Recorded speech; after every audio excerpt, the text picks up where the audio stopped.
தரித்து கொள்ளும் போது நீங்க பாதுகாப்பா இருக்கலாம். இந்த உலகத்திலையும் சரி, வரப்போகிற உலகத்திலையும் சரி, நீங்க என்ன செய்யலாம்? பாதுகாப்பா இருக்கலாம். ஆக முதலாவது நம்ம வாய் என்ன பேசணும்? கெட்ட வார்த்தை பேசணுமா, இல்ல அந்த கதை இந்த கதையை பேசணுமா, என்ன பேசணும் அப்படின்னு கேட்டா பைபிள் சொல்லுது. அந்த படத்துல என்ன போட்டிருக்குது? வாய்க்கு நேரா என்ன போட்டுக்குது? ஃபர்ஸ்ட் என்ன போட்டுக்குது பாருங்க. என்ன பண்ணுமா வாய்? என்ன பண்ண? படத்துல என்ன போட்டுக்குது?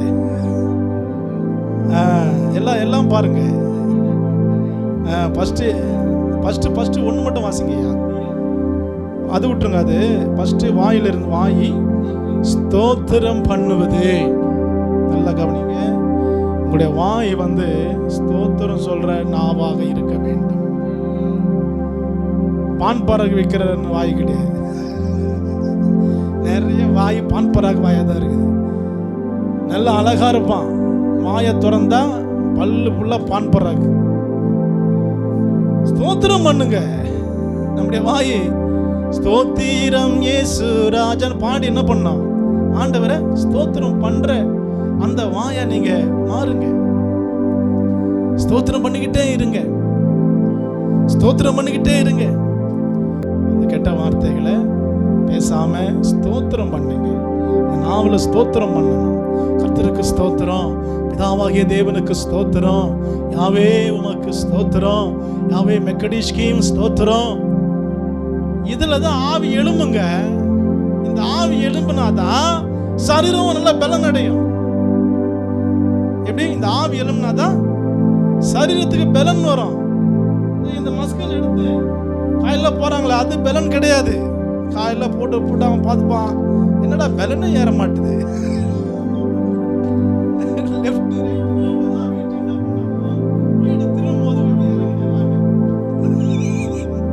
ஏன்னா ஆவில என்னது ஒண்ணும் இல்லை, ஆவில ஒண்ணுமே இல்லை. ஆவி பலன் அடைஞ்சாதான் சரீரம் பலன் அடையும். நல்ல கவனிங்க. இந்த பலன் ஆவியில இருக்கிறது. ஆவியில ஸ்தோத்திரம் பண்ணும்போது ஆவி என்ன செய்யுது? பலன் அடைகிறது. இப்ப நீங்க பாக்குறீங்களே, எனக்கு எல்லாம் வலி, ஜிம் மாஸ்டர் தூக்குற மாதிரி இப்ப தூக்க முடியாது. ஏன்னா அந்த விழுந்ததுல கொஞ்சம் லேசா வலி இருக்குது. அந்த வலி இப்போ குறைந்து கொண்டே வருகிறது. ஆனா நான் ஒரு பஞ்சு அடிக்கிற மாதிரி அவரால் அடிக்க முடியாதுன்னு நான் விசுவாசிக்கிறேன். ஏன்னா எனக்குள்ள ஆவியின் பலன் இருக்கிறது.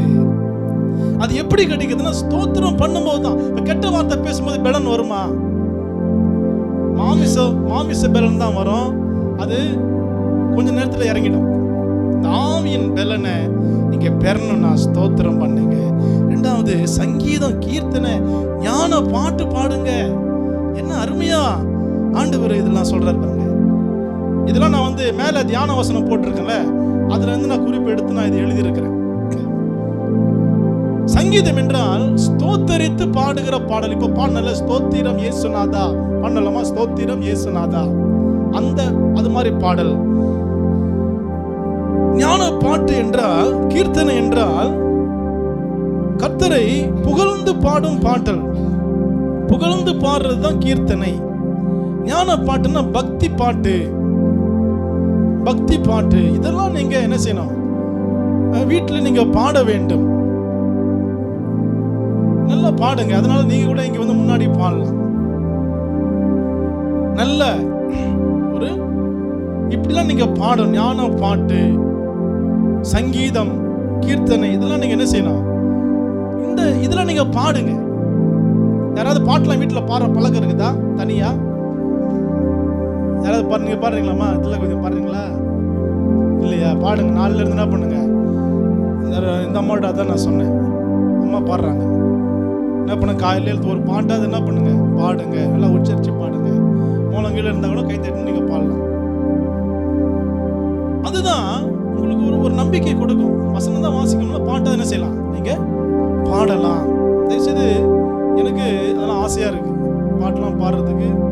நானும் ஜெபத்தில் என்ன பண்ணேன், மூலம் தட்டி தான் நான் என்ன செய்கிறேன், பாட்டு பாடி ஆண்டவரை நான் துதிக்கிறேன்.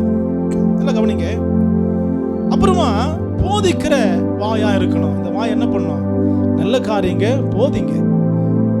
யாரும் போதிக்கிறவங்களா நான் மாறணும். போதிக்கிறதுனா என்னன்னா, எல்லாமே விளக்கம் எழுதியிருப்பேன் பக்கத்திலேயே, நீங்க அதை பார்த்துக்கலாம். போதிப்பது என்றால் ஆபத்துகளை விலக்கி எச்சரித்து நயமாக கண்டிப்பது தான் என்னது?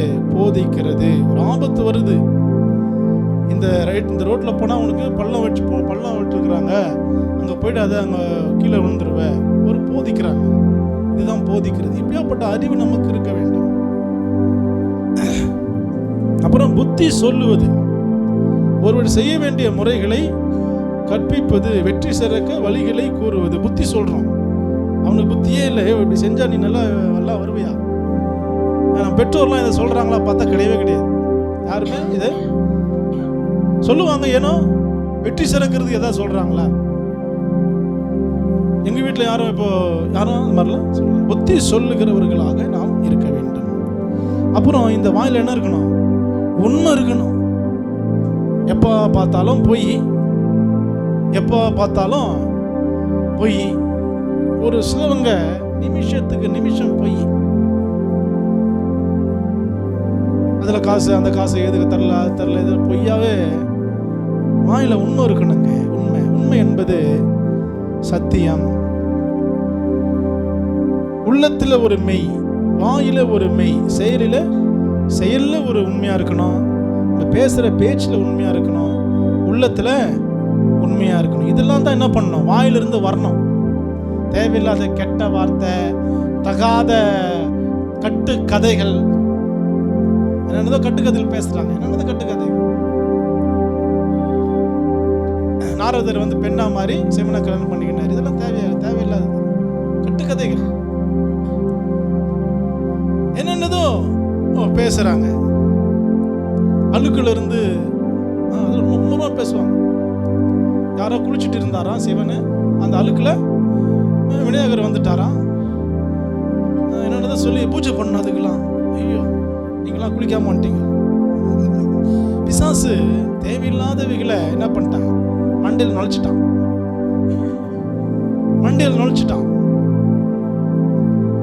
தேவையில்லாத காரியங்கள்ல ஜனங்களை சுத்த விட்டுட்டான். உன்னோட எலுமிச்சை கொண்டு வா, பூஜை பண்ணி உங்க வீட்டில் கோகோன்னு பண்ணிட சொன்னா அங்கதான் போறான் எல்லாமே. நாம எங்க ஆண்டுடைய வார்த்தைகளை, ஆவிக்குரிய காரியங்களை சொன்னா யாரும் வரமாட்டோம். 2 எலுமிச்சம் போதும் அவங்களுக்கு. நிறைய ஜனம் இன்னைக்கு எலுமிச்சம் தேங்காய் எடுத்துன்னு போயிட்டு எல்லாம் பண்ணிட்டு வரும்போது கொட்டாய் விட்டுன்னு தான் வராங்க நிறைய பேர். நானும் பார்த்துக்கிறேன். உற்சாகமா வரல. அப்படின்னா என்ன அர்த்தம்? ஒண்ணுமே இல்லைன்னு அர்த்தம். ஏன்னா அந்த பூஜாரி அடிக்கடி வெளியே சிகரெட் புஷ்ட்டு உள்ள போறாரு. நான் பார்த்துக்கிட்டே இருப்பேன், என்னையா இது?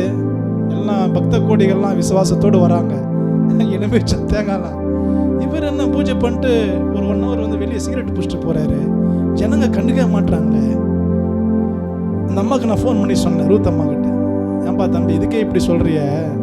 சிலைக்கு பின்னாடியே பாத்ரூம் போவார்ப்பா அப்படின்னு அந்த அம்மா என்கிட்ட சொல்றாங்க. சிலைக்கு பின்னாடியே பாத்ரூம் போவாரு, இதெல்லாம் கண்டுக்க மாட்டாங்கப்பா அப்படின்னு சொல்லிட்டு அந்த அம்மா சொன்னாங்க. பிரியமானவர்களே, இன்றைக்கு வாயில உண்மை இல்லை, ஏதோ ஒன்று. ஐயா, இந்த வார்த்தை சத்தியமானது. எத்தனை அறிவியல் அறிஞர்கள்லாம் ஆராய்ச்சி தோத்துட்டாங்க. இது சத்தியமானது. ஆராய்ச்சி இதுல தோத்துட்டாங்க. இதெல்லாம் ஆண்டவருடைய வார்த்தைகள். தயவு செய்து சத்தியத்தை பேசுங்க, உண்மை உள்ளவர்களா இருங்க. அதுதான் உங்க வாயிலிருந்து என்ன செய்யணும்? வர வேண்டும். பக்தி விருத்திக்கு ஏதோ வார்த்தை பேசுங்க. பக்தி விருத்தி உண்டாகணும். ஒரு 5 நிமிஷம் பேசினா உங்களுக்கு ஒரு உத்வேகம் வரணும், எதையாவது செய்யணும். இன்னைக்கு பக்தி விருத்தினா கடவுளுக்கு அடுத்த காரியங்கள் எல்லாம் ஜெபிக்கிறவங்களா நீங்க மாறணும். பைபிள் வாசிக்கணும். இல்ல சில இப்ப பாருங்க, நேற்று ஒரு பிரதர் என்கிட்ட ரொம்ப பெருமையா பேசினாரு. பிரக்கனஜா வந்து ரெண்டாவது பாருங்க எப்படிலாம் அவருக்கு புகழ் வருதுன்னு அப்படின்னு என்கிட்ட சொன்னார். நான் அதை ஒத்துக்கினேன். அதாவது தம்பி, இதெல்லாம் வந்து கொஞ்சம் காலம்தான், இதெல்லாம் நிலைச்சிருக்காது. ஆனால் ஏதோ பண்ணலாம், தப்பு கிடையாது. ஸ்போர்ட்ஸ்லாம் வந்து பண்ணுறது நல்லதா இல்லையா? நல்லது தான். ஏன்னா ஸ்போர்ட்ஸ் வந்து தப்புன்னு சொல்ல முடியாது. அதில் அறிவு நமக்கு வளருகிறது. இப்போ அதை பற்றி நீங்கள் பேசலாம், தப்பு கிடையாது. ரன்னிங் ஓடுறது எப்படி, ஸ்விம்மிங் கற்றுக்கலாம், இதை பற்றிலாம் நீங்கள் பேசுங்க. சில பிஸ்னஸை பற்றி பேசலாம், எப்படி அதை